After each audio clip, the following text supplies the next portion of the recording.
So Ian, a good day at church today, a good healthy turnout, lots of new people. Yeah, it was really good again, John. And today I took a break from the Joseph series. We just felt it was important leading up to Easter to focus on Jesus. And instead of going through his trials and that, we thought it's important for us, if we want to understand what was truly happening on the cross of Calvary at Easter and the resurrection, we need to really fully understand who Jesus is. Yeah. And you started a series today on just looking at his power and authority, and we were looking at Mark chapter 1, and a lot of people from the service today, after tea and discussing with them, they really got a lot out of that. So can you just maybe tell us what you spoke about yourself today?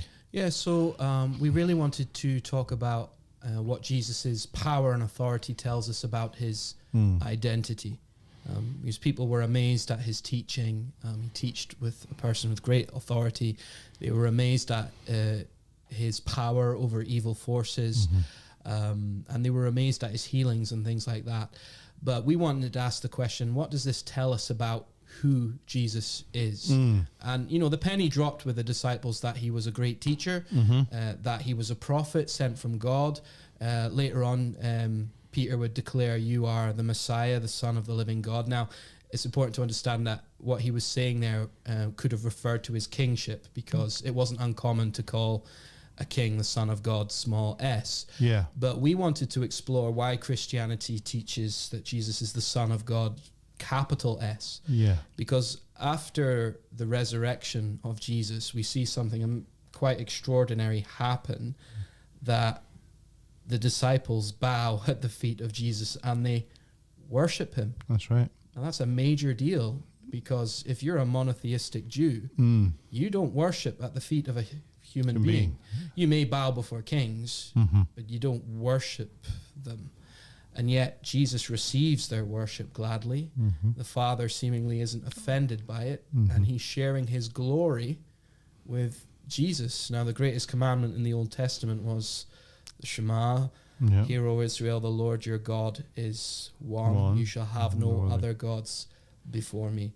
So what does this tell us about who Jesus is? And I think that's important in today's climate, where there's so many different interpretations of who Jesus is. And you know, we've been having quite a lot of conversations with people from Jehovah's Witness background. Some maybe have left that movement, are coming to church, and they're trying to nail down who Jesus really is. But at the very beginning, you spoke about power and authority, and sometimes that's seen as a negative thing, especially whether it be in politics or in the business world, where people are just abusing power. You know, we think of Putin, for example. But you drew a comparison with, the differentiation between Jesus and that kind of power. His is a different kind of power and authority. Yeah. Well, I think what comes out with Jesus when he wields his power and authority is his compassion. Exactly. There's a humility about it. He has all this power, but he's lowly and he's humble, and he cares about the little guy. And, you know, in our world, we're often suspicious of those who would wield power and authority, which is why we want to know their character. Yeah. We want to know whether they've got integrity, and Jesus morally has it in bucket loads. And so he was good news for the people that encountered him, you know, especially in the things that he taught and the things that he did. Yeah. But you showed just Mark chapter 1, it just goes very quickly, you know. He calls his disciples, then he's got power and authority over evil spirits, power and authority to heal, power and authority to teach. You know, he's just showing who he really is by these things. Well, we brought that out in each of the points, because in the first point we were saying that the crowd were amazed at his teaching, and the question is, well, why? They were used to rabbis and scribes, and I think it's well known in the day that rabbis would often quote other rabbis for their authority. But when Jesus speaks, he speaks with a gravitas and a weightiness that the people instantly recognize. Yeah. He seems to have authority in his own words. And he would say that in Matthew's gospel a lot. But I say to you, you know, it's like when Jesus speaks, it's the bottom line. Other people speak about God. Mm-hmm. But when Jesus speaks, it's as if he's speaking for God. And this is an authority that the people instantly recognized. And we talked about how refreshing that is, and actually how relevant it is in today's world, because we live in a world with podcasts and opinions and different points of view, different political points of view. There's so much noise coming at us through the television, through the radio, through the internet, through YouTube, that you sometimes wonder, wouldn't you like to be able to just cut through all the noise and know what the truth is on life's most important issues? Yeah. A bit like having the manual to, here's the ABCs of what you need to know. And so we're saying that when Jesus speaks truth, it's not just another opinion. He's weighing in with the finality of God himself. Exactly. And that's why if you're someone who follows Jesus, you gain a heck of a lot of wisdom by following Jesus and learning about his teachings and his commands. I particularly liked the way you spoke on how Jesus was in the synagogue and he took, the scroll that spoke of the prophet Isaiah, and he said, "Today the scripture is fulfilled in me." And maybe you can expand on that a wee bit, especially the bit about the rabbi's chair and the other chair you mentioned today. Well, it was a bit of a detour from the main body of the message, but we were talking about how in the synagogues in those days there were typically two chairs set up. One chair was for the rabbi, for the teacher, who would come and deliver what we might call an exposition on the reading that day. A bit like when you go to church, actually. The preacher will explain and talk about the reading that day. So Jesus would have certainly done that, and that's what the rabbis did. But there was another chair that was kind of decorative, and we said, it's like that fancy bit of furniture in your grandma's house. It's not of any practical use. It's purely decorative. That was for the Messiah when he came.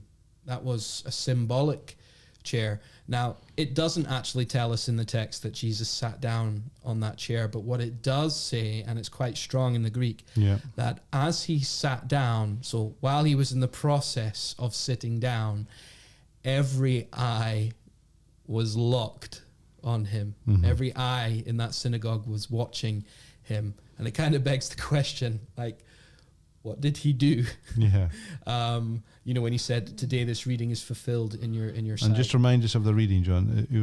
It's that famous passage in Isaiah, "The Spirit of the Lord is upon me." I can't say it exactly. Spirit on me to proclaim good news, liberty to the captives, to set the prisoners free. Good. Yeah, wonderful.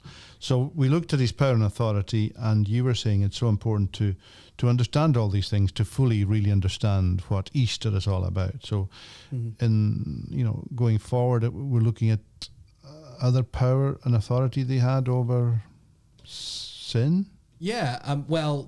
Power and authority to forgive sin. Now, this was something that was only, the religious leaders were right. Who does this man think he is? Only God can forgive sin. Again, begs the question, well, if Jesus can forgive sin, then who is Jesus? Because he shows, he doesn't just say he has the authority to forgive sin. He demonstrates it when he tells the man, "Pick up your mat and walk." So he leaves them with something of a conundrum there. And it's almost like his identity as the Son of God is withheld from some people and revealed to other people. It's withheld from those who are prideful and hard-hearted.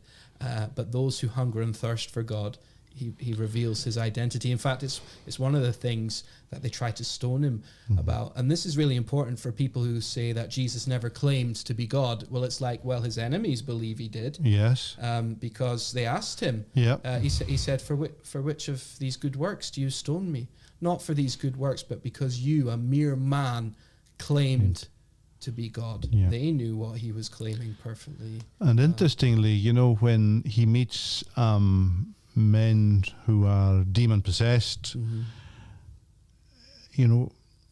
they recognize who he is. You know, they say things like, "Have you come to destroy us before our time? We know who you are, the Holy One of God." So that's interesting, whereas everyone else didn't really get Jesus yet. Yeah. But the devil and his angels know who Jesus is. They know that one day he will cast them into the eternal fire. That's what Jesus says. He will come to judge the world in righteousness. And to some he will say, "Come," and to others he will say, "Depart." And he says that hell was prepared for the devil and his angels. So he has power and authority. We were even singing with the children, he's got the whole world in his hands. Yeah.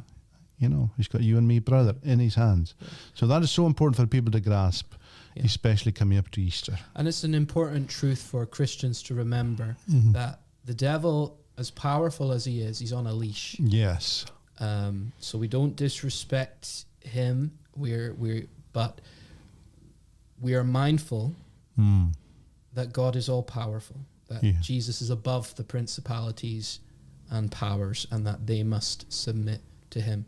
So we don't go around picking fights with the devil, but at the same time, we ransack his kingdom and we go and rescue people from the kingdom of darkness into the kingdom of his Son. Yeah, and that's what's so encouraging about church this morning. There's so many people coming every week, and I suppose there are people who wouldn't normally be found in church or wouldn't normally be found coming under God's word. So that's been so encouraging. Yeah. And I liked the bit you had about Jesus coming to heal the leper. And again, you brought in something there that no one else would do, which Jesus did. Yeah. So we all know Jesus is powerful when we read about him. He says things and people just get healed. Like he says to the centurion, go home, your I can't remember what he says, but your faith has healed your son or something. Yeah, that's right. So he doesn't even touch the boy. He doesn't see the boy, but he's healed at the words of Jesus. Jesus' words are powerful. But on this occasion, he actually touches the leper. Yeah. Now, under the Levitical law, that would be forbidden. You don't touch someone with leprosy, or you become ceremonially unclean and you cannot enter the assembly of God. And people would warn you, I'm unclean. Yeah. And to have a skin disease didn't necessarily mean you were sinful, but it meant you were ceremonially unclean. You were cut off from the people. It was a hard lesson, really, that God was teaching his people in the Old Testament. The need for cleanliness, spiritual cleanliness, in order to be in the presence of God and serve among his people. But here Jesus, in compassion, makes the deliberate point of touching the man. And what should have made the man, or what should ordinarily have made Jesus unclean, actually, when Jesus touches him, the man becomes clean. And that is what God does for believers. When we're touched by God, God makes us clean. God cleans us up as such. Now, to the religious authorities, this would be scandalous, and it might make us think that Jesus is just being flippant about the law. He's not, actually, because he takes great care over the law, because he says, go and present yourself to the priests according to the law of Moses to make sure, check yourself out, make sure you're all right. And you know, ironically, they're fuming mad that he's done this on the Sabbath. That's right. He's healed a man on the Sabbath, which they're kind of missing the point there. But there's something more to it. It's also about Jesus' identity, because it was said that only God could cleanse a leper. That's right. And we refer to the Old Testament story that when Naaman came to Israel to be healed of his leprosy, and the king says, am I God? You know, that you've come to test me like this. And he called for Elijah, but even Elijah didn't touch him. Elijah said, go wash in the river 7 times. Yeah, so you also brought in, and maybe we can finish with this, Jesus heals. He's got the same authority today, and we've seen miraculous healings, I'm sure, in your ministry and in mine over these years. But sometimes he doesn't heal physically. Some people will say, well, he didn't heal my wife, or she died of cancer, or my son, or whatever. But you brought a good point in at the end there, so maybe you can finish. How would we explain that? He doesn't always heal in that way? Well, in my experience, I haven't seen a lot of healings. I've seen 1 or 2 over the years, and in my experience, the majority of the time, the Lord uses ordinary means, the surgeon's table, the doctor, and things like that. But in some circumstances, he does supernaturally Mm-hmm. intervene and heal people. And I believe something like that happened to you recently, Ian, as well. And you can talk a little bit about that. But yeah, we're saying to people, well, what if you're one of these people, you know, you've been crying out in prayer and you haven't been healed? And what we were trying to reassure people is that when Jesus healed people in the Gospels, they died eventually. So their healing was only ever temporary in that sense, and that these were signs pointing to a greater reality, pointing forward to a greater healing. In fact, they were pointing towards Easter, the resurrection. That's what Lazarus coming back from the dead was about. They know the ultimate healing, but he would have died again. Yeah. And what we were saying to people is that your healing, absolutely, 100%, if you are a born-again believer, will happen. Yeah. It will occur. It's a matter of timing. Yes. It's not a matter of if, it's a matter of when. And God doesn't do half jobs. When your healing comes, it will be whole, it will be complete. You'll never have cancer again. You'll never have weariness again.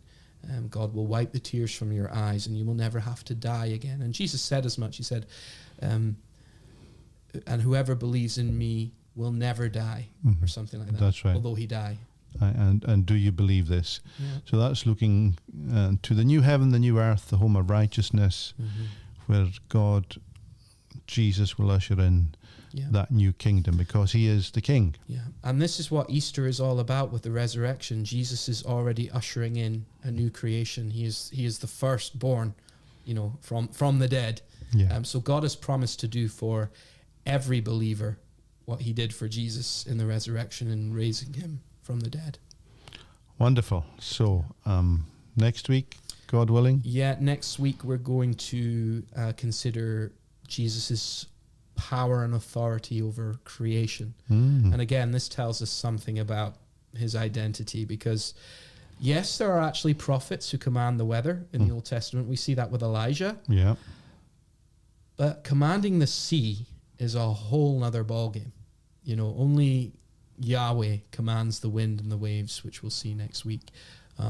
So Jesus speaks to the sea and it does what he says. Amazing. We'll look forward to that, John. Thank you. All right.